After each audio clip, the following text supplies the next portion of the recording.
Thank you for having me. We were talking to some filmmakers earlier in the show, but of course now this time we've got an Emmy-nominated filmmaker. Before we get into the film, Visa Dream, tell me how it felt when you found out it was nominated for an Emmy. You know, it's pretty exciting. Validation from your peers, and we really didn't know we were even in contention, but I guess when it airs on television, there's people who monitor these things, and it just came. My partner just sent me an email, and I wrote in large caps, woohoo, you know? Right. What got you into filmmaking?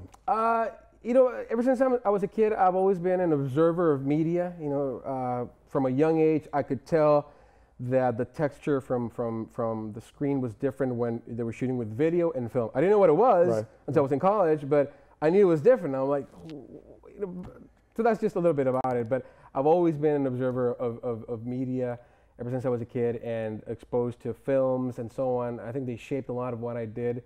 And you know, creativity came a lot in college. I really excelled in that. I've been a creative copywriter and director for ad agencies. But I think we all have that little project that we want to do. Some of them want to write a novel. I wanted to do films. So that's really how we got into it. Right here, Visa Dream. How many films have you made, and why this one you think is so special? Yeah, this one I think it's just because it's so real. We're right now in post-production for a feature film that we also want to bring out. It's called it's called The Gray Strip. But this one, it's actually, you can't write this stuff up. It's a family that hadn't seen their kids for about 16 years. They didn't have a visa.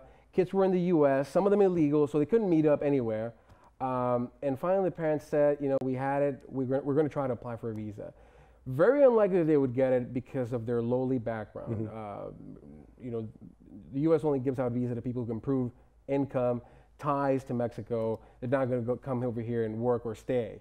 So it was very unlikely, but they got it, and we were there for all of those moments. So it's real drama, but it's unscripted, and it's happening in real time. So I think people enjoyed that. Maybe they should apply for a MasterCard instead of Visa. But what kind of feedback have you gotten from your peers in the industry? You know what? Right now it's being syndicated through American Public Television across the U.S. So on our Facebook page, we get a lot of feedback from people. Hey, I just saw it last night. I'm in Texas. You know, we cried.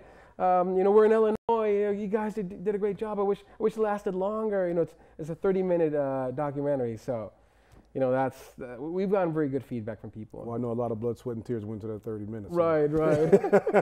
On the Emmy night, I've been nominated 4 times, won twice. Oh, yes. I can tell you how it's going to be. Congratulations. So I'm going to wish you good luck. But on Emmy night, if they mention Visa Dream, what's your first reaction? Oh, you know, my partner was joking that he was going to make some, he's joking obviously, some sarcastic speech.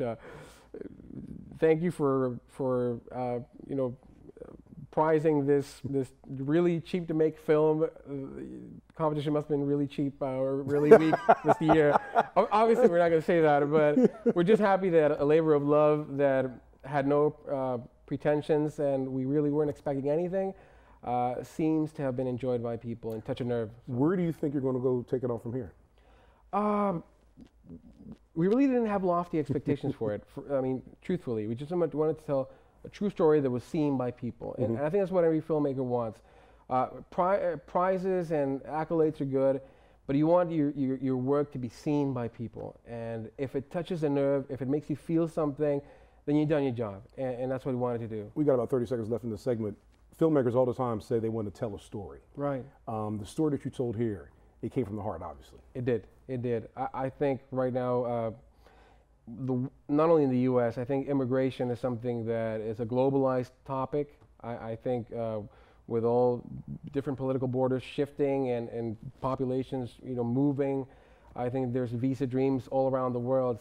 And the U.S. being a country of immigrants, I'm sure there's many different nationalities that could relate to that. Russians, Chinese, and so many. So we're just happy we were able to catch one. The film is called Visa Dream. Go out and get yourself a copy.